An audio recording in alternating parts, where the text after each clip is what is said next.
6:30 p.m. in Cameroon. Good evening, ladies and gentlemen. Thanks for being a part of this edition of Prime News Live from Douala, Cameroon's economic capital. My name is Fon Quinter. The news starts now. The Labour Day is an imperative day for every worker to raise issues regarding poor treatment at work while seeking amelioration from their employers. It is equally a day where workers can demonstrate via march past, though there won't be any of such demonstrations this year. Our Center Regional Correspondent Clement has more. Laborer is a person who works in manual labor types, especially in the construction and factory industries workforce, and in offices in all domains. Going by Oxford Advanced Learners Dictionary, labor is the amount of physical, mental, and social effort used to produce goods and services in an economy. It supplies the expertise, manpower, and services needed to turn raw materials into finished products and services. Regarding Labor Day, it originated during industrialization at the beginning of the 19th century, where the labor class was exploited in the United States of America by industrialists and were made to work up to 15 hours a day. This forced the workers to raise their voice against the exploitation, and they demanded paid leaves, proper wages, and breaks for the workforce. May 1 was then chosen to be International Workers' Day to commemorate the 1886 Hair Market Affair in Chicago. The members of labor union carry out peaceful strike demanding working hours from 15 to 8, proper work wages, and paid leaves, among others. However, the strike was met with bombings, which led to many deaths. Many protesters were arrested and self-faced terms of life imprisonment, death sentences. The incident is believed to have given the workers' movement a great impetus. By the late 19th century, a legal working time of 8 hours was then declared in Chicago's National Convention by the American Federation of Labor. Following these pronouncements, many countries adopted the 8-hour working policy. On International Labor Day, labor unions and socialists come together to celebrate this day by conducting programs with an objective to improve working conditions and wages of the workforce. And now, the case in Cameroon. This week, the Minister of Labor and Social Security announced the cancellation of the traditional march past on Labor Day on the basis of the COVID-19 pandemic. The $1 million question is, was there no COVID-19 on February 11th, Youth Day in Cameroon, where Cameroonians march? And March 8, Women's Day, women march past as well. And what's not, in May 20, it was announced there will be a march past. Still in line with Labor Day march past in Cameroon, this tradition has been annulled in a bid to curb the spread of COVID-19. Now, how are workers reacting to this move by the Minister of Labor? Our Center Regional Correspondent Clement caught up with some workers in Yaoundé to get their reaction. Speaking to some workers in the nation's capital regarding this issue, they had this to say. I don't know the reason why they ask workers not to march on that day. Because if women can be given the opportunity to celebrate Women's Day, I think workers, they also have the right to celebrate their day. It's something we should also go out and show ourselves to the community. Could the situation have been handled differently? Labor Day is a day which is made apart for workers. But unfortunately, in Cameroon, they have asked the workers not to celebrate the day. I'm surprised that inside this same year, they have their day and they celebrate it. They have their march past. But we, the workers, that we have been working for years and years, running up and down, helping companies to grow, they say we should not march. Like they always tell you it's coronavirus, with whatever, but that's not the case. I think it's a political issue.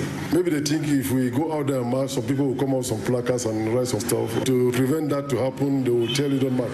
The Women's Day fabric was sold in billions, and they cannot allow that billion to go like that. So they have to compensate them, tell them to go and march, and they should feast. Because a lot of them that bought those fabrics, about 50-something% of them are in the government. So they had a budget for that.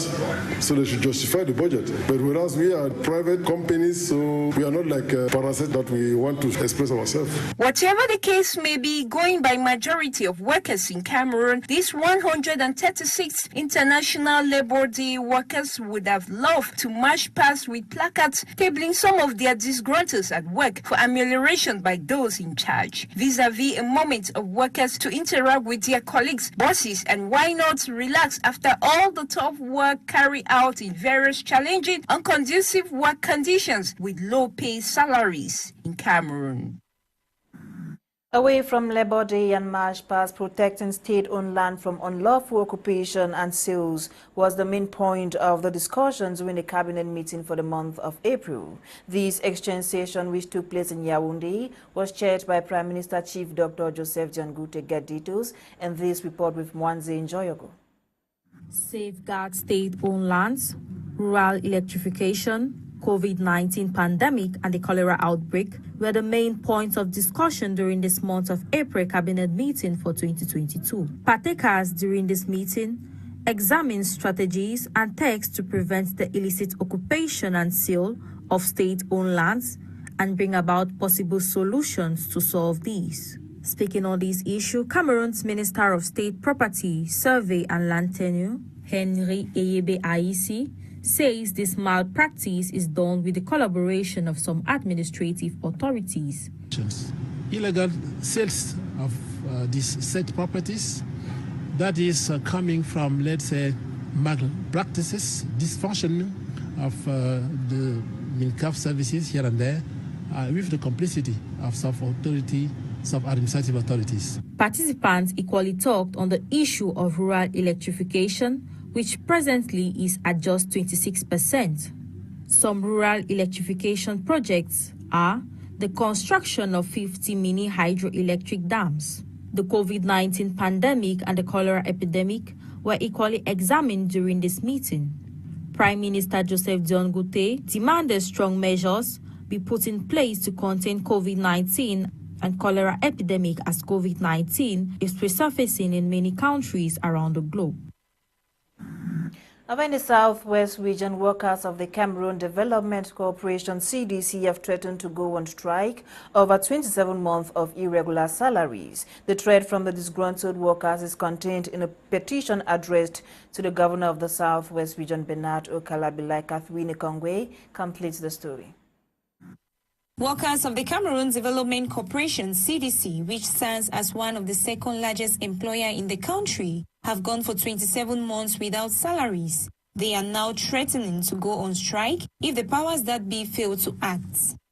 The revelation is contained in 2 separate correspondences addressed to the governor of the southwest region, Bernard Okalabilai, and the general manager of CDC, Franklin Goninje, by the coalition of CDC workers. In the letter, they expressed their frustration, stating that they have waited patiently for the solution to their problem, which is the lack of payment of their salaries for the past 27 months. They added that they cannot be patient again, considering the fact that so many CDC workers have lost their lives in active service while waiting patiently for their unpaid wages. While demanding answers from the general manager on when their salaries will be paid, the workers expressed their sufferings owing the non-payment of salaries. Recalling that the Prime Minister head of government, Joseph Diangoute, had promised to look into their plight a year ago, the CDC workers lamented that nothing has been done till date. Now, the population of Batoke, southwest region of Cameroon, has begun work on a 3-kilometer stretch of road within Bassetou neighborhood. The community work led by the chief of Batoke started with the digging of gutters, followed by mapping and a lane of concrete on both sides of the road. Get details with Joingang.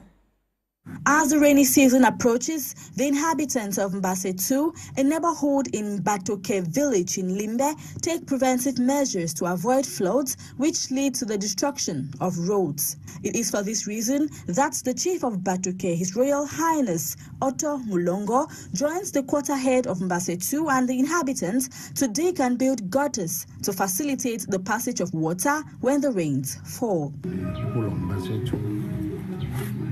But the traditional council, they decided that this time they will start this project. So So that is why you can see that the population is out.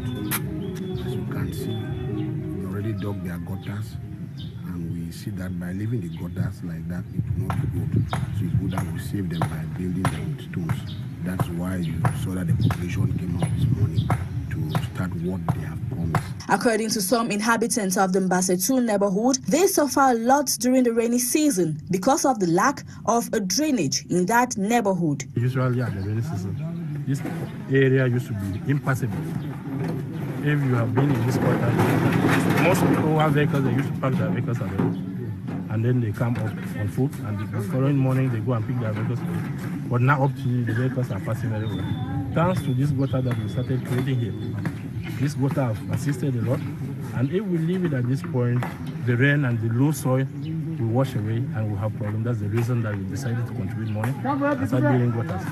This lofty initiative was a unanimous decision taken by the quarter head of Mbasetu together with his councillors and landlords. During the meeting, it was agreed that all landlords will pay the sum of 10,000 francs CFA, while tenants will pay the sum of 5,000 francs each. As at the day of this exercise, the sum of over 400,000 francs had been collected and used in the purchase of sand, cement, and stones, which was used to start the project. The chief of Batoke used this opportunity to appeal to the government through the councils to support the Batoke community, which is contributing to the development of the land. So I'll just appeal with the mayors, the mayor of Limbe too, and even the city mayor, that let them help us.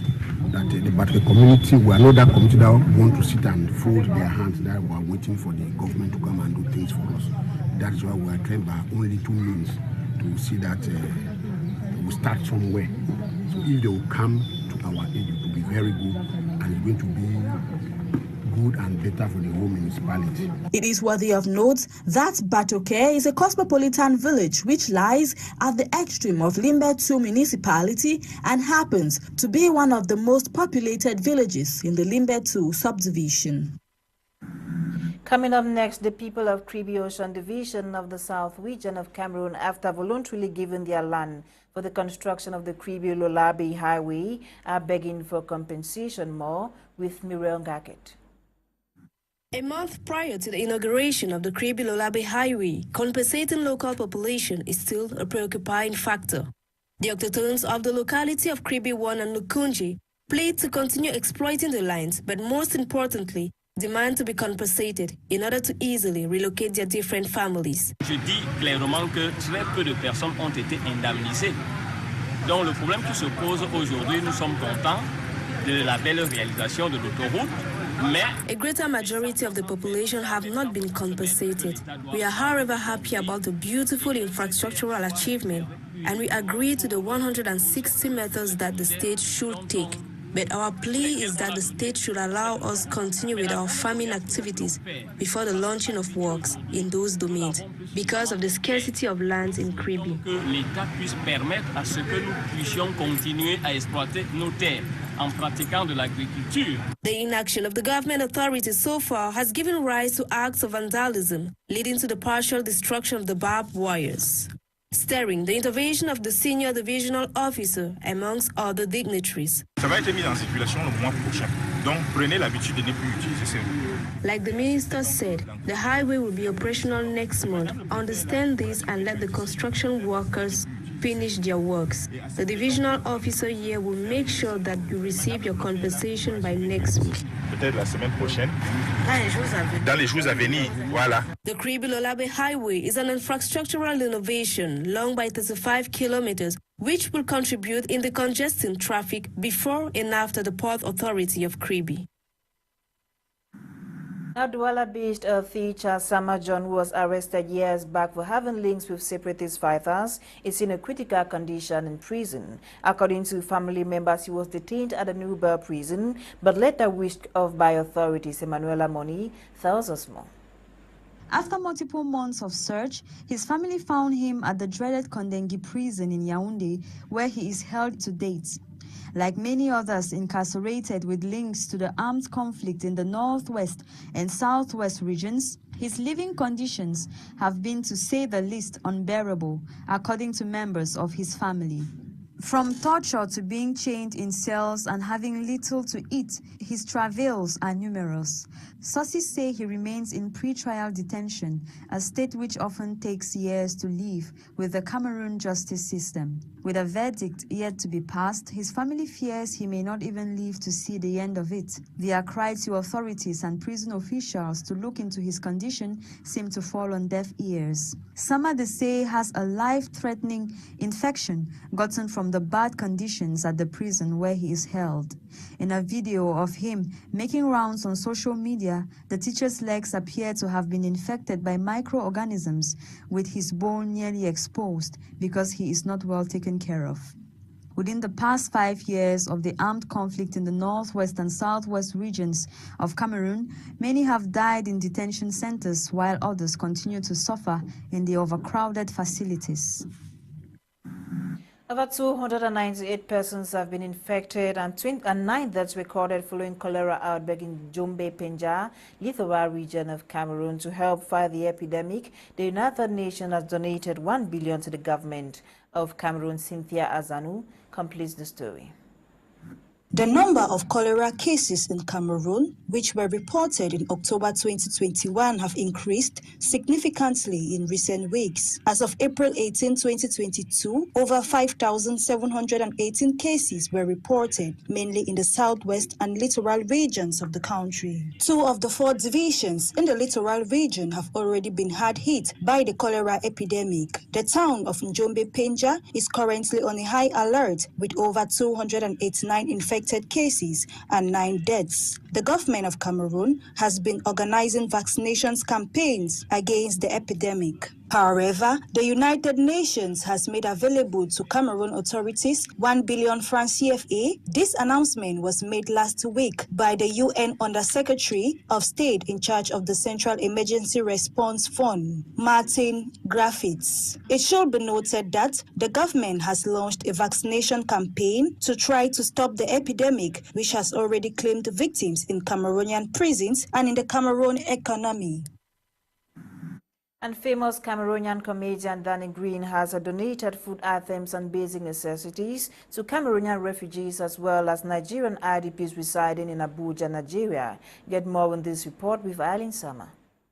The Cameroonian comedian Tembo Daniel, a.k.a. Danny Green Fresh King, known for his infectious cries which brings joy, happiness and laughter, on a humanitarian venture in neighboring Nigeria, communed with some refugees from Cameroon and internally displaced persons in Nigeria residing in Abuja, fleeing conflict in their respective countries.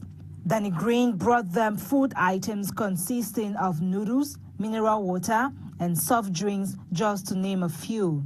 The gesture of kindness and love from one of Cameroon's finest comedians, now excelling in Nigeria, has been applauded by many Cameroonians, especially bloggers, who shared the story on their blogs, challenging each and sundry to get involved in such charitable acts geared at relieving Cameroonian IDPs, especially those seeking refuge in foreign countries. That report ends today's edition of Prime News on My Media Prime Television. Coming up at exactly 7 p.m. is Prime Hour with Leonard and his team. My name is Fon Quinter. Have a blessed weekend in the company of more programs on the African Eye. Good night.